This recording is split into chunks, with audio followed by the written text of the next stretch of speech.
Hey, welcome to our episode of Chad's Beer Reviews, featuring Andy from Andy's Beer Reviews, all the way over in the UK. What's going on, man? Yeah, it's good. It's good to finally talk. We've talked a little bit on social media, don't we? But first time we've talked like this. So yeah, Yeah, I it's like good. the chalkboard behind you. Do you know what? Brand new today, that just for you. Oh, sweet. I've had lots of different stuff in the years behind me. I've had a look, and this month, 4 years doing beer reviews for me. So I've had lots of things in the background, and the chalkboard's the latest edition, so brand new just for this. Cool. All right, well, I guess we should get to the beer. So this one I've had a few times, but it's been 7 years since I've had this, and another Trappist beer from Westmalle Trappist Tripel. Pretty strong, 9.5 ABV. It doesn't really say much about it on the bottle. Although I don't know if it says on yours under ingredients, it says water, malted barley, sugar, hops, yeast. Well, I don't have the official Westmalle chalice, so I just use my Spiegel stem tulip glass, and I was surprised. It's like a really clear, almost a lemony yellow coming out of the bottle. Maybe it's more of a golden. I've got golden on mine. I've got a little bit of haze on mine. Yeah, I do too. I thought it was actually really clear when I poured it, and I don't believe this is bottle conditioned, but maybe it is. I didn't get the whole bottle in there. We both got big foamy heads though. Oh, you gotta be careful of those Belgian beers, aren't you, pouring them? Yeah. How's it smell? You're getting that classic smell. Yeah. But bit of banana, bit of clove. I get it's a little citrusy to me. I get like definitely some orange peel on here, maybe even some lemon peel. Yeah, there's a bit of citrus in there, a bit of herbal as well. Yeah, very spicy. Yeah, it's spicy. You gotta love Belgian beers. They just smell so inviting, don't they? Yeah. The only bad things about these is they do tend to come in small bottles. Well, actually, the store I was just at had a well, I don't know if it was a 750 ml or 500 ml, but I decided to get the smaller 330 ml. Yeah, no, same here. So, well, this smells. Yeah, let's dive in here. Cheers. Yeah, cheers.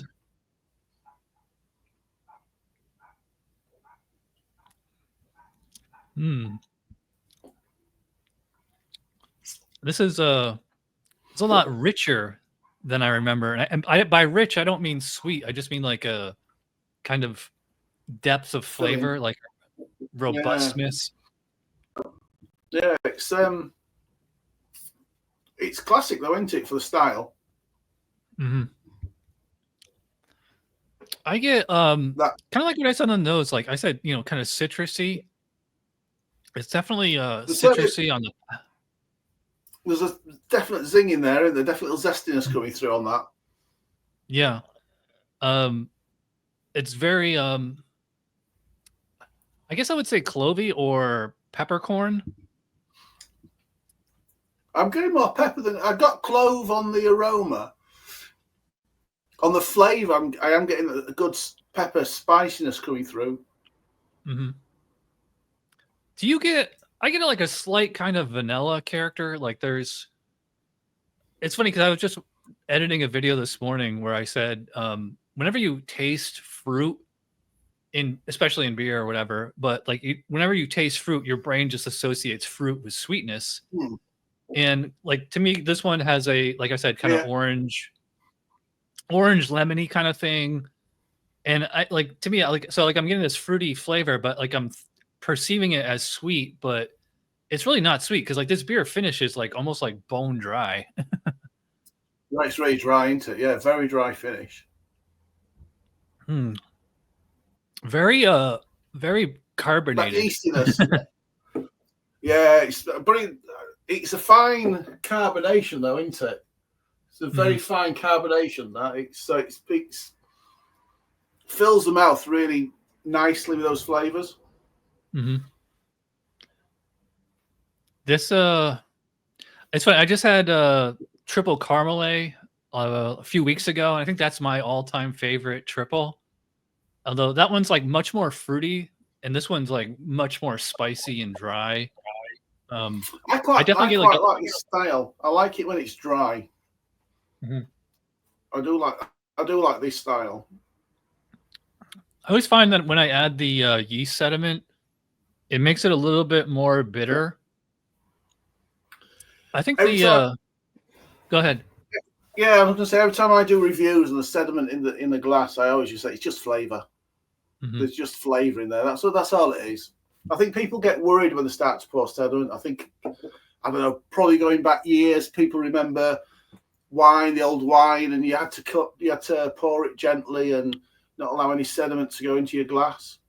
But for me, it's just all flavor. Yeah, there's a lot of controversy among beer nerds about whether or not to drink the yeast. I usually go by like what the brewer recommends. Some of them actually say don't pour the yeast in. It also depends on the style.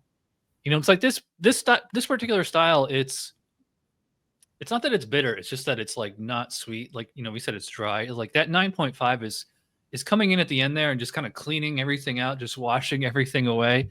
Like it has like so much flavor while it's in the mouth, but then once you finish, it's like a very, I'd say it's like an alcohol, slight citrus peel aftertaste. Like it's dry. I know you say it's not sweet. I've got sweetness around the lips though. Don't know about you. The alcohol in here is like, I don't want to say distracting. It's not distracting. It's just noticeable. There is a little bit at the end.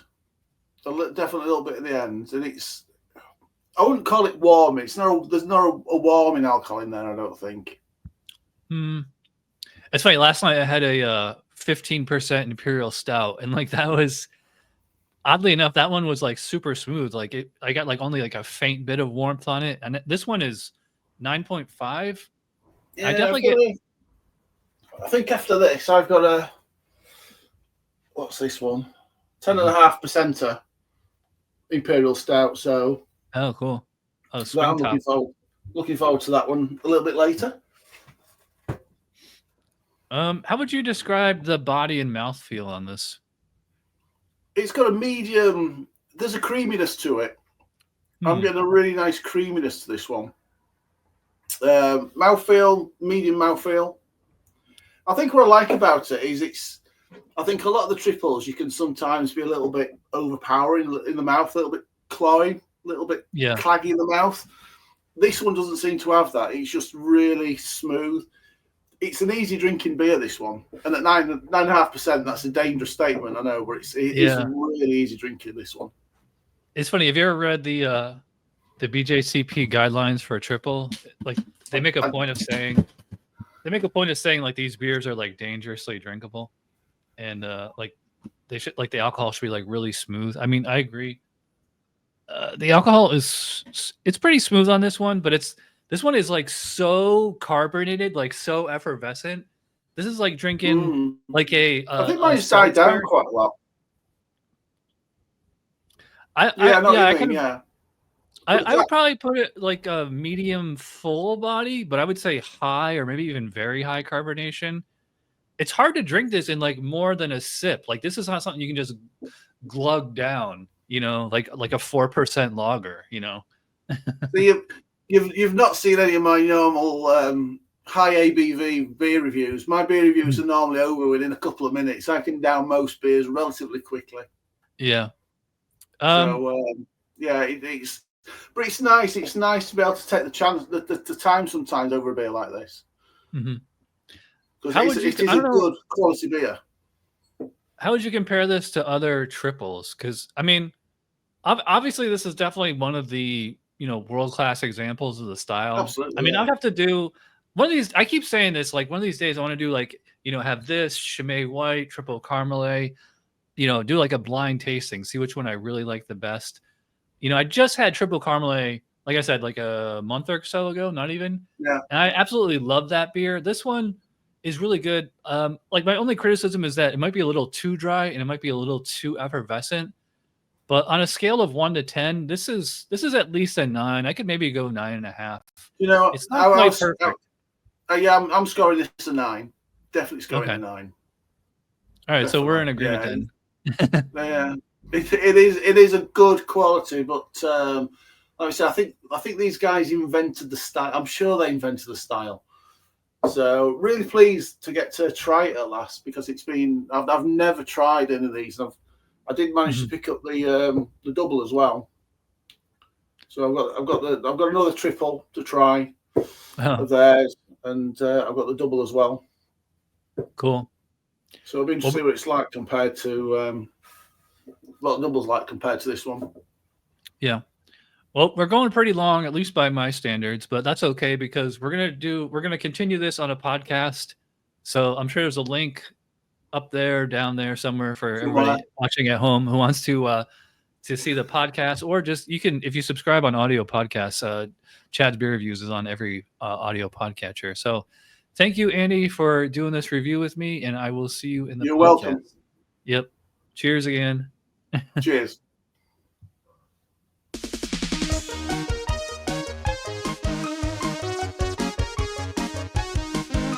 Somebody brewed it. Chad just reviewed it. Thanks for watching Chad's Beer Reviews. Trust me, the next episode will be a lot better.